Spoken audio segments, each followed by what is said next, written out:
This article, Ensuring Higher Order Thinking Skills Development in Distance Learning, was written by Teresa Nichols. Teresa Nichols is a member of the University of Phoenix's faculty and counselor for the city of Pelham, Alabama. Nichols begins her article by pointing out the obvious. Knowledge being the first level of cognition is necessary in any type of learning, whether it be face-to-face or distant. She frames her article by moving towards the argument that distance learning should incorporate higher order thinking skills and continues with why and how it is necessary. She uses Bloom's taxonomy to guide her recommendations. While Nichols highlights the basic components of any syllabus, she stresses the importance of the higher order thinking skills incorporated into the course assignments. This article is outlined in three main sections. What should knowledge level thinking skills learning experiences look like?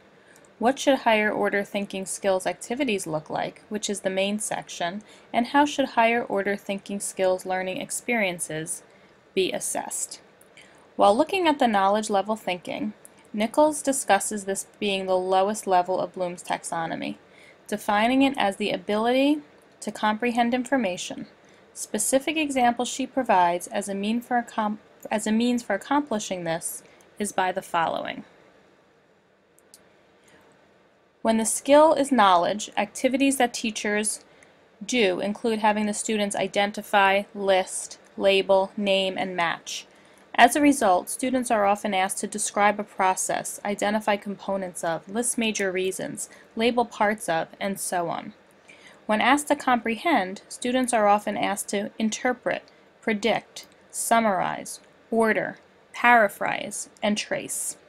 As an assignment, they may be prompted to interpret the results of something, predict the outcomes of something, summarize the steps in something, or order the stages of, and so on. What Nichols is saying with knowledge and comprehension is while it is important and necessary, it is a low-level skill. It does not ask for more than a simple regurgitation on behalf of the student. In order to push the students, teachers need to do more.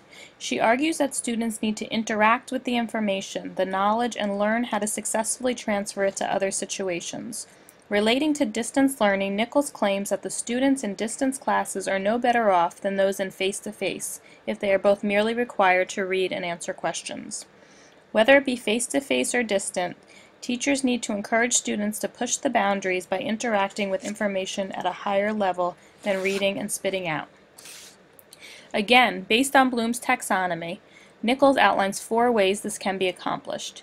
In order for students to apply knowledge that can demonstrate, chart, change, and illustrate information.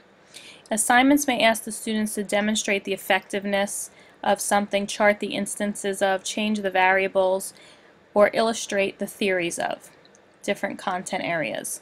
For teachers to encourage students to analyze, they can ask to clarify, compare, and contrast, diagram, and outline. Examples include classifying the following rocks, diagramming a process, outlining the steps in a recipe. Synthesis, a higher order thinking skill, can be encouraged when teaching by having students combine, formulate, rearrange, compile, and reorganize information. This can be done by having students assess the effectiveness, rank occurrences, perhaps in a history lesson, or appraise the benefits of something. These types of skills allow and encourage the students to use what they have learned and transfer it to a new base of knowledge, which often yields increased levels of long-term retention. Lastly, Nichols discusses ways in which these higher order thinking skills can be assessed. Different than the traditional question and answer test, teachers can use more performance-based means of assessments. Rubrics are an excellent way to encourage this type of assessment. Rubrics force the teachers to move beyond the simple transfer of knowledge. In sum, teachers, whether they teach face-to-face or through distance learning, need to focus on higher order thinking skills to encourage deeper levels of understanding amongst their students.